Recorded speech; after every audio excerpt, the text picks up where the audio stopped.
Hey guys, Bruno here with Park Cities Christmas Lights. Right now we're at the local post office and we're about to get some of our mailers out.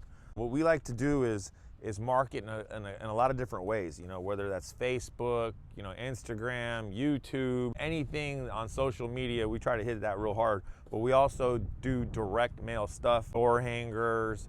We even send letters out to certain communities just to get our name out there and get branding in people's face. Let them know that we're here, that we're going to take care of them, and that we're the people who was putting all their neighbors up.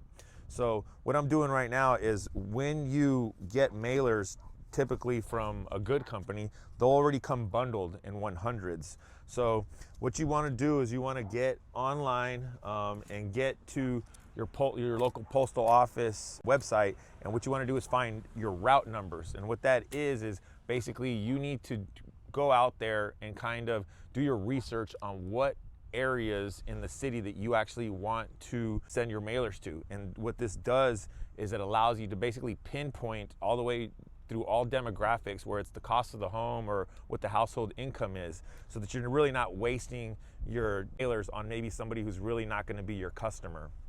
Make sure that you're maximizing the output of these things and what you get back from them, because they're costly. You're paying for it, so you really want to make sure you get a return.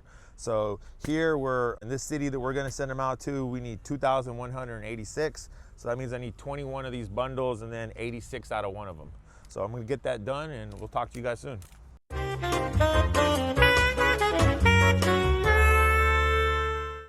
Hey guys, so we just sent out a little over 2,600 mailers. Costed us a little over $500. So with printing, about $900 to $1,000. We print out a larger mailer, high color, UV coated. So something that's really gonna pop when somebody gets it in their mailbox. When we send out that many mailers, we're really expecting maybe a 10 to 20% return. So it just kind of depends on what area you're in, how many you're putting out. We specifically really like to go to areas where we know there's going to be installs that are going to be larger in dollar value. But I mean, honestly, if you can just get, with that spending that many out, if you can just get maybe 4 to 5 jobs that average you, $2,000 to $4,000 a job, you're obviously getting your money back, then some. And then you're also, putting your name out there when you're installing at these neighborhoods. That's what you really want. You want people to see your vans and your people out there, because that's just really going to pick up business for you too. So something else I want to mention is that you really want to make sure that you really do your research on where you want to work. You need to check out the demographics, the values of homes, figure out where people are. Are these going to be people that are going to be looking for, $200 to $500 jobs? Or are these people who are going to want to spend more money and do much more decorating? In my opinion, it's better to get less large jobs than a lot of small jobs. You're going to have to provide customer service, and I mean the best customer service that you can offer, so that you can get referrals, because really that is how you're going to grow your business when you're sleeping.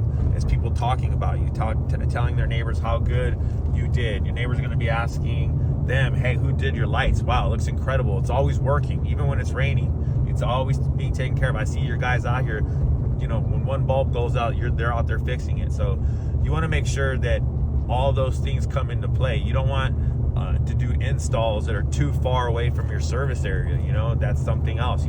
Maybe that there's a really large neighborhood that's far away from you, and you can pick up some jobs, but when it comes time to do service calls and you have some in your local regional area and you got to drive all the way out there, sometimes that becomes a problem, and that's where bad customer service comes into play. So you want to make sure you're growing as fast as you can, but as smart as you can, because you want to really make sure that you're always taking care of these people, because all it really takes is 1 or 2 bad reviews and you don't look good to them anymore. You got to take care of them. This is something that is money that is spent that doesn't really need to be spent. So when they spend that money, make sure that you're taking care of them. You're giving them the best customer service that you can offer. That's really just my opinion on things, and how we do it here at Park Cities Christmas Lights.